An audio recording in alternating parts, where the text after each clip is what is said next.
Let's talk about the 5 habits that Investing with Rose used to go from 100K in debt to self-made millionaire. I'm really excited to share Rose's habits with you because I really like her channel. She has some really good information and she has over 600,000 YouTube subscribers. So if you haven't checked out her channel, definitely do that. I am Tiffany Thomas with WealthyTiffany.com and I achieved financial freedom and became a millionaire myself. If you are looking to do one or both of those things, hit that like button and hit the subscribe button and we're going to dive right in. All right, Investing with Rose has gone from 100K in debt to self-made millionaire, and she did that fairly quickly. So she shares the 5 habits to become a millionaire yourself with us. And first she talks about how important it is to plant seeds right now so that you can reap those benefits later on.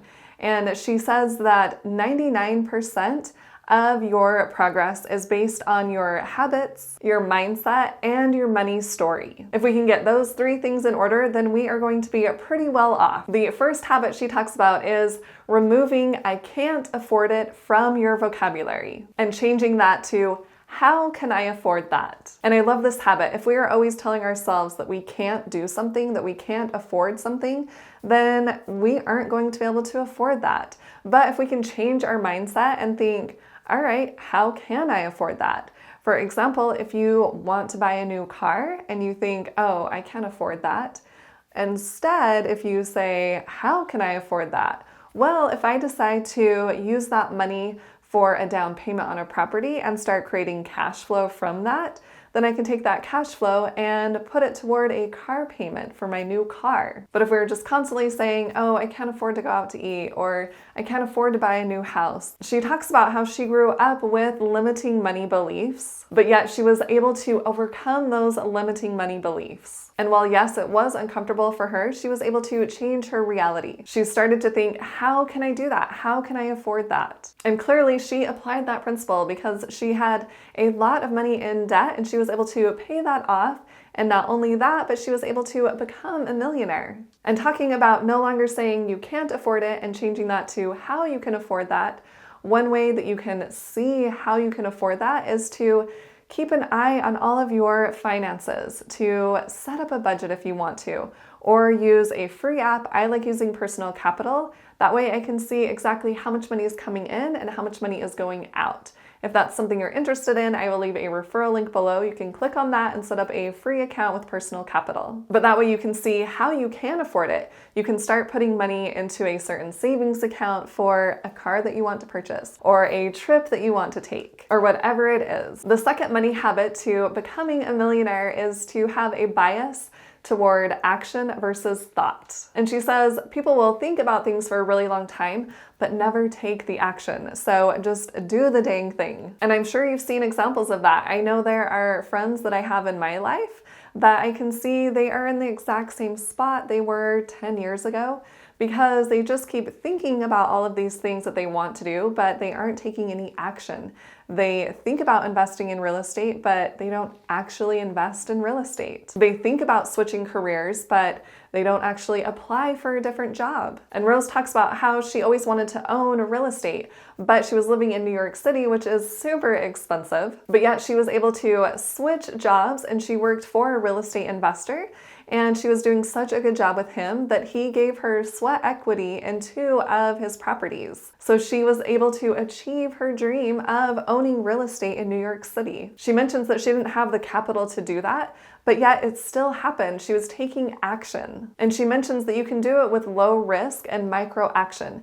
You don't have to buy the mansion on the hill. You can start with a small 1-bedroom condo. And that's exactly how I got started investing in real estate. I had my own property and I had roommates, and then I wanted a rental property. So I started small. I started with a 2-bedroom, 2-bath condo.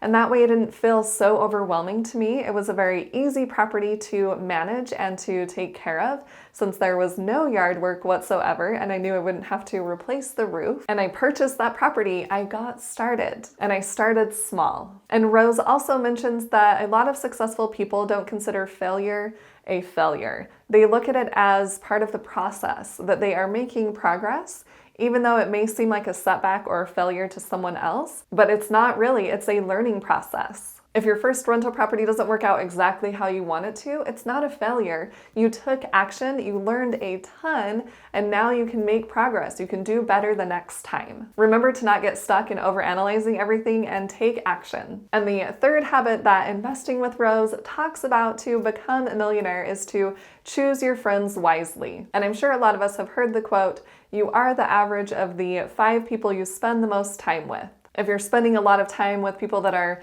complaining or draining your energy, then you're going to start complaining and you aren't going to feel energized. And especially if you are spending a lot of time with people who have poor money habits or poor money beliefs, then that can really rub off on you. When Rose is spending time with people, she makes a conscious effort to say, what are these people's money beliefs and are they like mine? Do I actually want to be spending time with these people or are they tearing me down? Rose mentions that she went on a trip with a bunch of women who were entrepreneurs and very successful.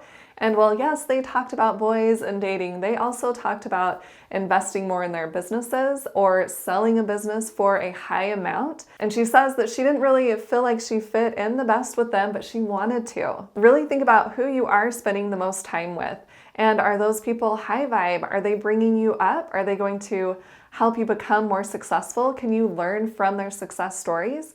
Or are they dragging you down? And she also mentions this quote, "You can't be what you can't see." So if you are hanging out with people that aren't successful, then you'll probably think, oh, I can't really be successful. But if you are hanging out with those that are successful, then you can see that. So you know you can be that as well. And that is true for me. I have a friend who is very successful with real estate investing. And seeing his success really skyrocketed me to my own success with real estate. I asked him a ton of questions and learned from him and created my own strategy and started investing in real estate on my own. But by seeing his success first, it really helped me to realize that I could be successful as well. And if you are curious how I was able to invest in real estate, I do have a video for you. I'll leave a link above and below. Comment below and tell me if you are choosing your friends wisely, or if you are going to make some changes in who you are spending the most time with. Investing with Rose's number 4 habit of becoming a self-made millionaire is to say no to most things. You are the manager of your time. You can say no to what you don't want to be doing. And you also don't need to offer an explanation when you do say no. No is a complete sentence. You can leave it at that. Rose says that she wanted to be nice to most people and it was a little difficult to say no to people, but once she realized what she was really giving up when she was saying yes to something that wasn't important to her, she switched that around and started saying no. She would say no to a $100 night out in New York City so that she could pay down her debt instead. And this is a great habit because she is right. You are the one who manages your time. And you decide what you want to say yes to and what you want to say no to. And if you're constantly saying yes to things that aren't bringing you happiness or bringing you closer to your financial goals, then that is not really helping you. Realize that you can say no and you don't have to be mean about it. You can just say, no, thank you. And I, like Rose, had a hard time saying no. I wanted to be nice to people. I wanted to do things for them. But I also came to that realization that I don't need to be saying yes to everyone or to everything. And it is a big game changer because now I really spend my time on things that are important to me, things that I want to be doing, and I put my money where I want to be putting it. I have friends that offer to do certain investments, and sometimes I just don't think it's a good idea, so I say no. And habit number 5 to becoming a self-made millionaire that helped Rose go from 100K in debt to self-made millionaire is to read a chapter a day. And I absolutely love this habit. I love reading books, especially money books and self-improvement and self-development books. She talks about how she was reading a book by Robert Kiyosaki, who talks about rich dad, poor dad. And he grew up with his own dad who was poor, but his friend's dad was rich, and he got all of this advice from the rich dad. And Rose mentions that she didn't grow up in a rich home, and a lot of people don't. And while yes, you want to be careful who you are choosing as your friends, if you aren't finding really successful people around you, you can always read a book about someone else who has success. And she brings up a really good point. When you are reading a book, you aren't online searching the internet and getting distracted by ads or shopping or whatever else, another internet browser can provide you, or another social media app can provide you. You have a physical book and you can open that and just read a chapter a day. I personally just finished reading Skip the Line by James Altucher. I don't know how to say his last name, but it was a really good book and a pretty easy read. So I will leave a link below. You can check that book out if you want to. But honestly, I love reading, and I'm even listening to a book, and Rose talks about that as well, that you don't have to sit down and read. You can listen to a book on Audible or whatever app you want to, even the library app, which I do all of the time. But while you're doing dishes or cleaning or even driving, you can listen to a book and learn something new. And if you are doing this every single day, reading that chapter every day, then you are creating a habit of reading books. Another good tip she talks about to help you read a chapter a day is to have a list of books already ready to go that you want to read about. That way you're not searching for a book when you finish one and then you kind of forget about it, but you already have a list and you can just go to the very next book. Comment below and tell me which money millionaire habit you are going to be working on. And if you found this video helpful, please hit that like button and share it with someone else who would like to hear this information. And hit the subscribe button to subscribe to my YouTube channel, and hit the little bell to get notified on when I post new videos. And if you want to see even more content from me, check out the videos on the side of the screen. Thanks so much for watching. I'll see you in the next video.